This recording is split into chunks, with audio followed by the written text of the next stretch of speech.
Hey guys, it's Maxie here and welcome to another A Nation Left Behind episode. You join us again with Scotland. Pretty much it looks bleak. We are 7 points off a playoff spot with 3 games to go.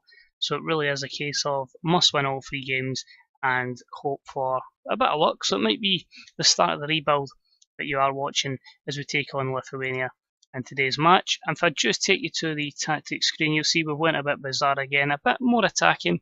We're going to be sitting with 2 up front. I'm going to make one last tweak there, and that's because of his good performance against England.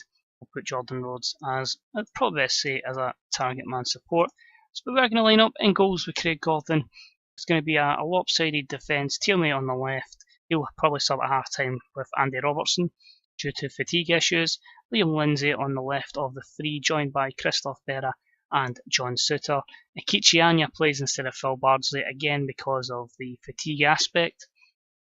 James McArthur will play in the sitting midfield role, allowing John McGinn to float as a playmaker. Stuart Armstrong will play off the front 2 of Lee Griffiths and target man Jordan Rhodes. Plenty of attacking options on the bench should we want to go to wingers. We've got the likes of Matt Ritchie, Robert Snodgrass, James Forrest, Oliver Burke and Ryan Fraser. The only person that misses out is Tom Kearney through suspension. So, we'll crack on to the match. As I say, it is must win. England will pretty much secure qualification with a win over Malta, and we really have to hope that both Slovenia and Slovakia play out an uninspiring 0-0 draw. But this will give us an idea of who wants to be in our team going forward and who doesn't. Due to the database, if I'm right in saying, we only have a few players that are real. I don't really notice anyone on the bench that's real, so probably my bad for not making it. As I say, it's more leagues, it is a large database, so we only have Spalvis and former Motherwell winger Diamantis Petrovicius, but we miss out on a few like Davidis Chisnauskas and a few other guys. I think Chisnauskas still plays, but a few guys that are kind of more known. Slika, I don't know why he's not in the squad. He obviously plays for Hibernian. But yeah, we'll see. As I say, hopefully that's an intent to give us a win, but at the same time we could underestimate our opponents here and really have a bad start to the series with just 2 draws, 0 wins. This could potentially be, played 4, lost. Sorry, not 1 in 4, which quite frankly would be absolutely shocking. So I'd like to hope a lesser nation in terms of footballing standard, Lithuania, should hopefully be a win, at least, for Scotland. But we've seen it all over the years. We've saw a last-minute win over Liechtenstein. You just never know when it comes to the Scottish national team. And it's evident that England are plain sailing their way to Russia as Harry Kane has lobbed in a quick double. So here's a chance. McGinn plays it in. It's away with Suter. Please don't do anything stupid. Tierney. John McGinn. Oh, good drive there, but nothing really to trouble the goalkeeper. So quite a quiet opening half hour. We've maybe had a bit more in terms of chances, but nothing concrete. Here's Petrovicius, and a good chance there for, I think that was Pavicius or something. Pronunciations are going to be horrible. But yeah, it's worrying that the players don't seem to recover as well on international duty than they do domestically. Fair enough. What we don't really factor in is they take into account, obviously, a day of travel, which, as I say, would affect a lot of your rest. So, really drab first half. And it is quite worrying, if we can't beat a team such as Lithuania early doors, then what are we going to do? So, what we're going to do is just make the 3 changes actually. Andy Robertson will get his job there. Akichi Anya will put as a complete wing back as well. We're going to sacrifice Liam Lindsay because of his fatigue, and we're going to go with James Forrest. So we're going to put someone out on the right hand side. So we'll put him as a natural winger. Put McGinn there. We'll put Armstrong there. MacArthur just behind. Move Berra across. And I don't know when I'm going to do this, but yes, we're going to play Lee Griffiths on the left. Since he's left-footed, and we'll just try and see if he wants to play as an inside forward. I know it's a left-footed player playing inside forward on the left, but I'll let him just cut across and maybe he'll try a drive from distance, and if he fails, there's plenty of options on the bench that we can bring in. If it comes to worse, we possibly even look at ditching their holding midfielder Griffiths with the ball in, McGinn with a chance with a header. But it's Stuart Armstrong that seems to be playing very poor, so that might be something to consider. But really worrying signs, if you can't break down Lithuania,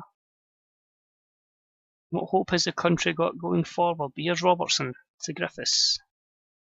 Probably as bad as Levine playing just one up front against Lithuania, but as it is, Armstrong, good ball, Rhodes with absolutely no support, and it's a penalty! Kilvicius trips him, and Rhodes is brought down. It's going to be, is it Griffiths to take it? Lee Griffiths, and Carsey saves it. Scotland, you never fail to amaze me. Wow, Forrest with a chance. It just gets worse and worse, and Jesus Christ, what can this team do wrong next?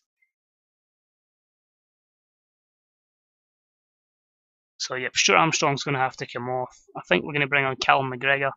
In the meantime, what we'll look to do is we just need to play lopsided completely. Callum McGregor will play as an attacking midfielder off of Griffiths and Rhodes. We'll just need to have Andy Robertson bombing forward down that left-hand side. Hopefully McGinn and MacArthur can protect that. So it looks ridiculously lopsided, but I'm quite known for playing a lot of lopsided formations if you ever see any of my NAC stuff on Twitch or the blogs, but this is absolutely shambolic. Now we've got another chance, we'll see what happens here before we make a change. Here's McGregor. Griffiths.